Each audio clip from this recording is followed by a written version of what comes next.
All right, so in Moodle, I'll just go through the assignment. I think we'll go ahead and work on the menu. I assume no one's done with the menu, is that correct?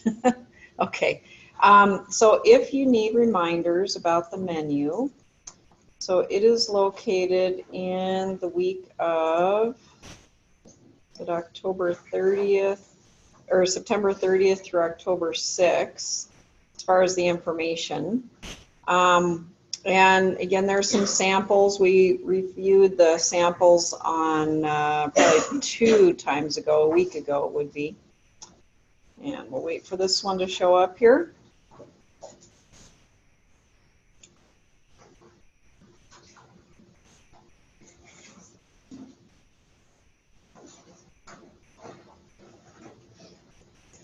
Maybe.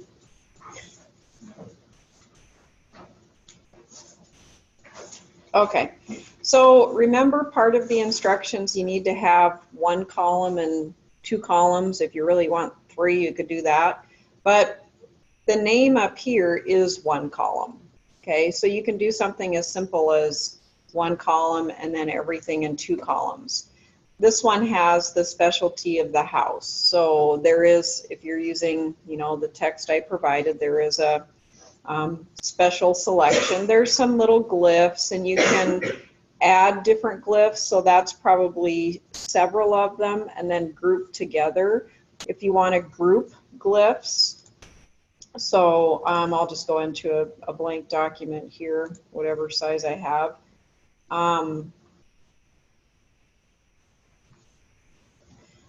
So you know how to add glyphs. Remember, type and then the glyphs panel, and you can add those.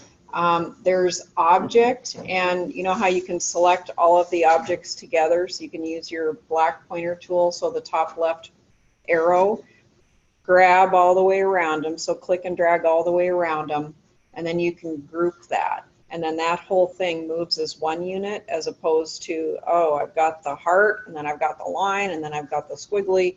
So you can group them all and move them as one.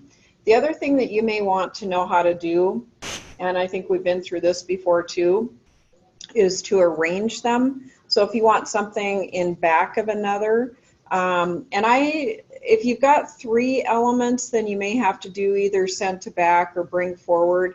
I usually recommend 2, you know, 2 elements makes it easier for yourself, but send it to the back or bring it to the front. And it depends on what you're clicked on. So, you know, the box that has the outlines, that's the one you're selecting. And if you need to bring the text forward because you've got a graphic over the top of it, then you want to bring it to front rather than bring forward. It just seems like it makes it a little quicker.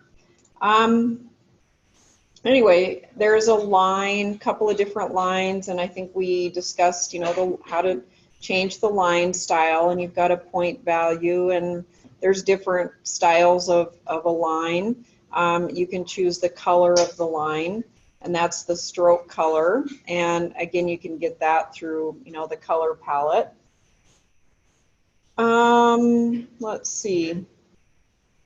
You're going to want to look for, so remember the last class we assessed, we had a discussion post where you assessed contrast, repetition, alignment, and proximity.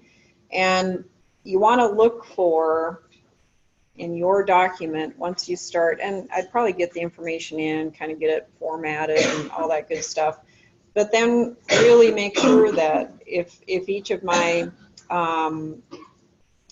named recipes or named dishes have, you know, a nice uppercase first letter, but they're all in, so kind of small case, uppercase, and then small case, that everything is exactly the same. If I've got red centered descriptive text, make sure everything is red centered. If I've got 2 spaces following the period at the end of, say, the description, I want to make sure I've got 2 spaces everywhere. I mean, everything is really picky-uni. Now they've chosen a very centered alignment here. Left is fine, but they've chosen something that's very centered, and it works. And again, here, pretty centered left to right.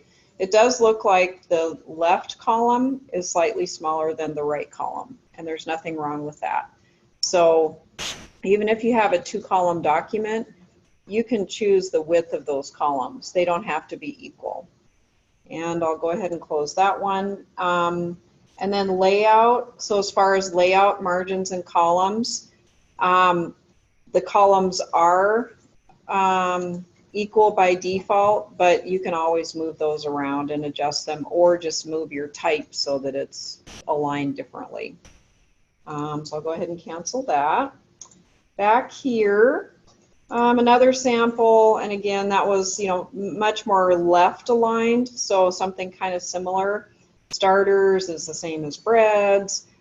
Color, description, how they format the dollar value, a little bit different with real pictures of food as opposed to glyph examples.